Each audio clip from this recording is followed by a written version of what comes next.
Hi everyone, this is your Information Theory and Coding classes. The subject code is PEEC505A. This is your total syllabus of the subject. The subject contains 3 modules. The first 2 modules is based on information theory and the third module will give you a brief overview of different types of source coding and channel coding techniques. So here I will start with this third module, that is techniques used for coding and decoding. Broadly, the coding and decoding technique is classified in 2 categories. One is channel coding and second one is source coding.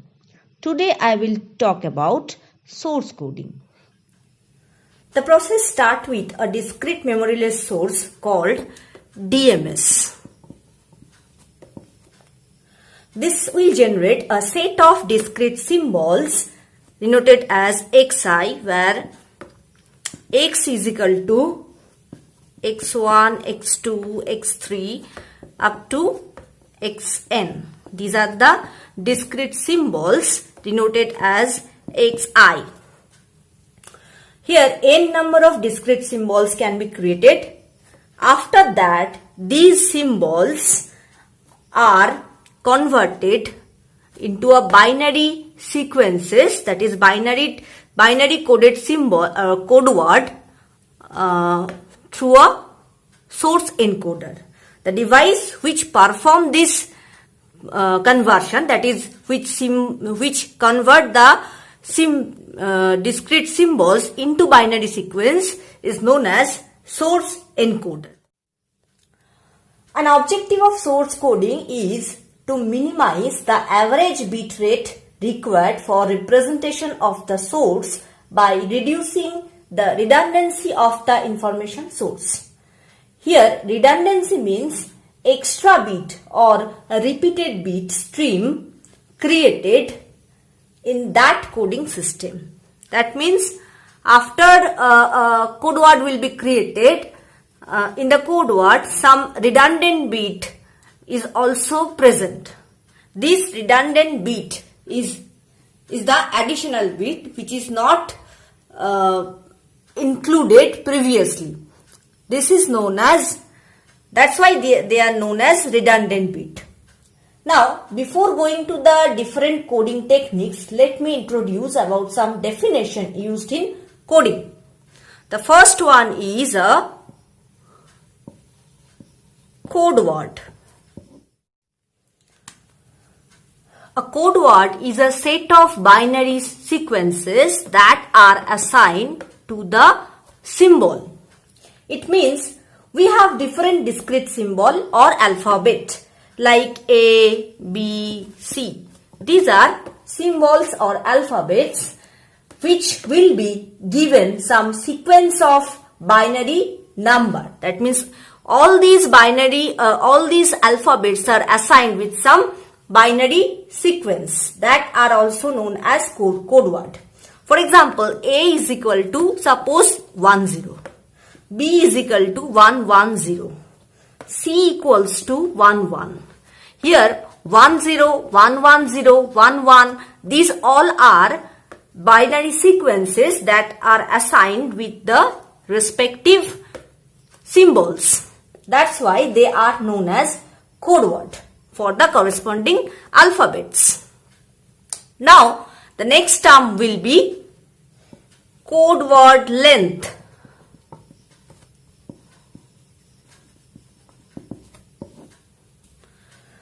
The length of a code word is the number of binary digits present in that code word. That means, if we repeat again that definition, the length of a code word is the number of binary digit present in that code word.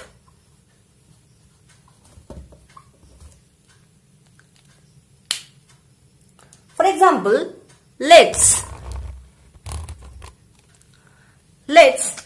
A is a symbol which will assign with the code word 1001. 1001. In that case, the length of this code word is 1, 2, 3, 4, 5. That means number of digit present in that code word. Binary digit present in that code word. That is 5. Next we move to another definition, that is average code word length. The average code word length L per source symbol is given by some formula. So the average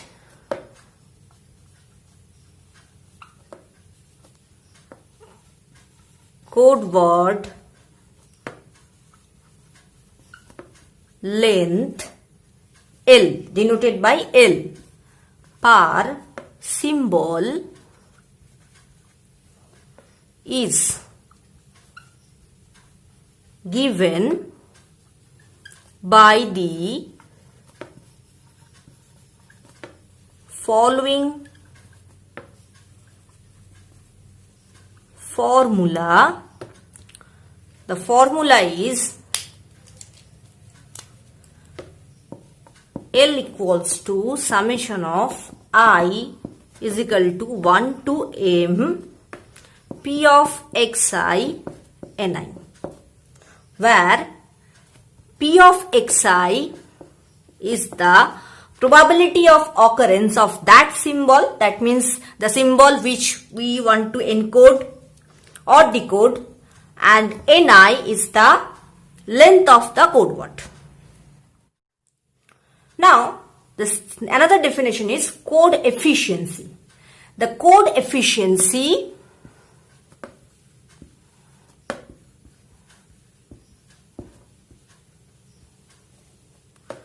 denoted as eta is defined as eta equals to L mean by L, where L mean is the minimum possible value of L. Minimum possible value of L. That means when eta equals to 1, the code is said to be efficient. That means these two values when equal, that means L mean equals to L, then the value of eta is 1 and it means the code is efficient. The next will be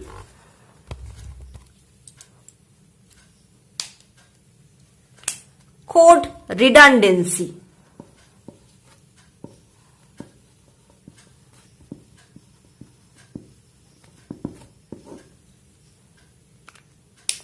The code redundancy denoted as this symbol, which is may known as gamma, denoted as 1 minus eta. Next we talk about the source coding theorem. The source coding theorem states that for a discrete memoryless source X with entropy or average information value Hx, the average code word length L per symbol is bounded as L must be greater than Hx. Here Hx is the entropy or the average information present in a discrete memoryless source. That means where the information will be generated for conversion into a code word. So the symbol which contains some information, all the discrete memoryless source will emit some symbols, and the symbols contain some information. So the average information present in that DMS will be known as entropy or denoted as Hx. It means if a DMS has n number of discrete symbol denoted as xi, that means n number of symbol is present in that DMS which is denoted by xi, then the average information present in that symbol would be Hx. Then the code word generated from these symbols are also n numbers. Now the average code word length per symbol should satisfy the condition L must be greater than equal to Hx. This is the condition for source coding theorem. That means this is the condition to fulfill the entropy and average information with the length of the code word, and this is the source coding theorem state. Further, L must be a close value of Hx. That means the value of L must be very close with Hx. Thus, when L mean equals to Hx, the code efficiency can be rewritten as eta equals to Hx by L.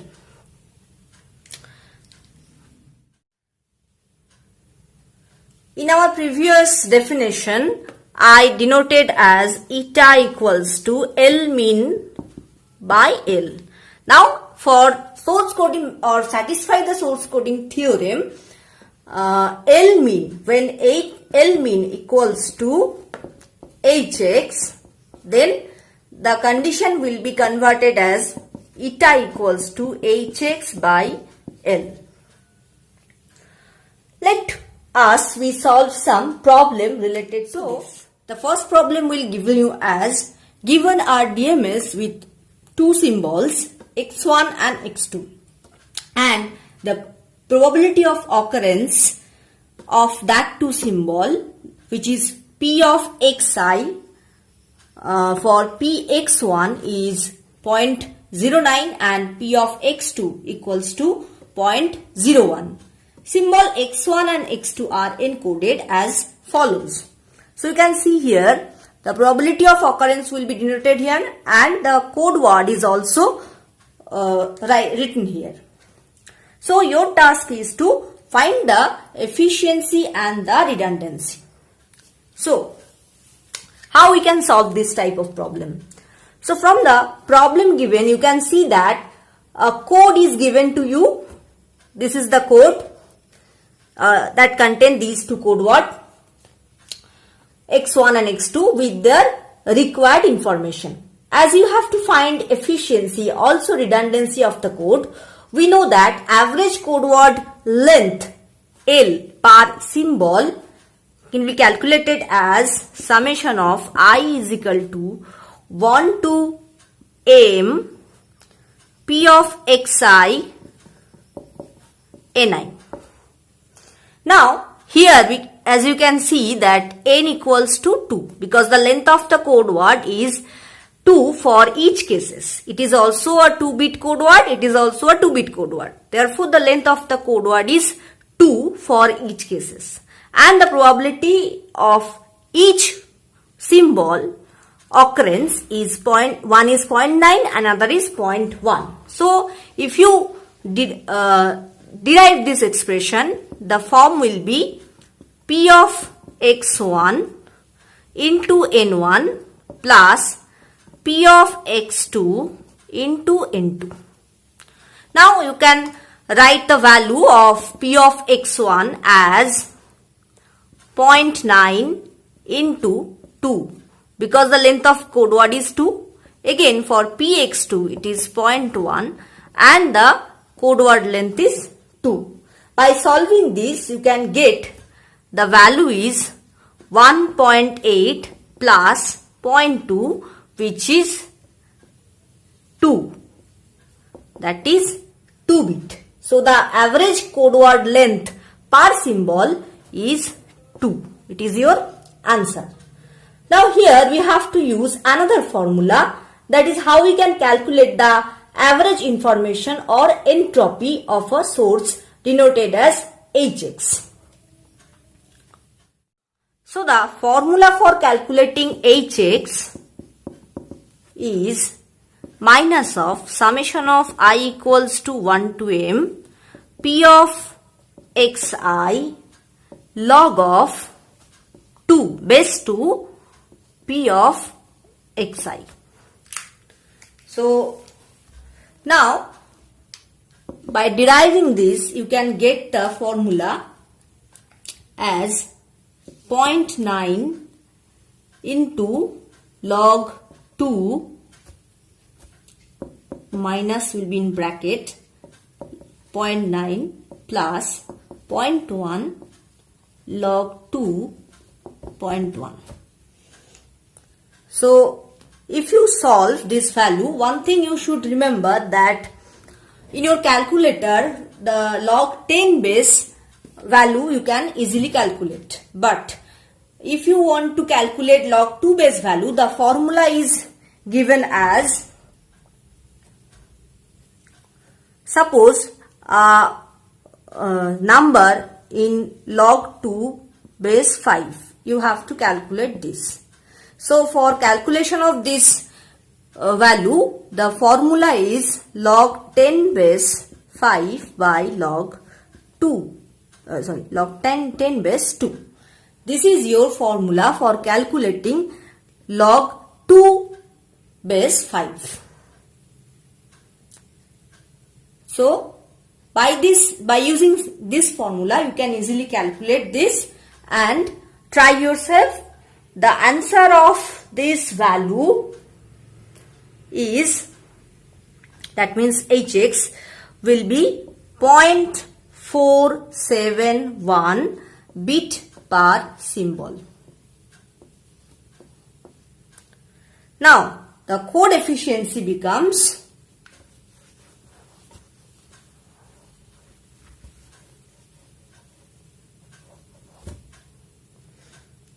eta equals to Hx by L. So our Hx value will be calculated as 471 and L will be the value of 2. Therefore our final answer is 0.236. Now you should remember that eta must be calculated in percentage. So the value of eta should be 25.6%. Now the redundancy of the code will be 100 minus 25.6, or the value is 76.45%. Sorry, this is 23. This is also 23. So, and one thing you should remember in this context, that the value of eta should be less than or equal to 1. It not be greater than equals to 1. If by calculation or during calculation sometime you get a result of eta equals to 1, that means your answer is wrong. So try yourself and check it yourself. So here question is given to you, that is your exercise. So given DMS X has 4 symbols with their following characteristics. The characteristics is x1, the probability of occurrence will be given. Similarly, x2, x3, x4, all probability of occurrence will be given to you, and the code is also present here. So your task is to find the eta and gamma for the code. So this is all for today's class. If you have any doubt, you can talk me in the Google Classroom comment box. In the next class, I will talk about classifications of code. Thank you.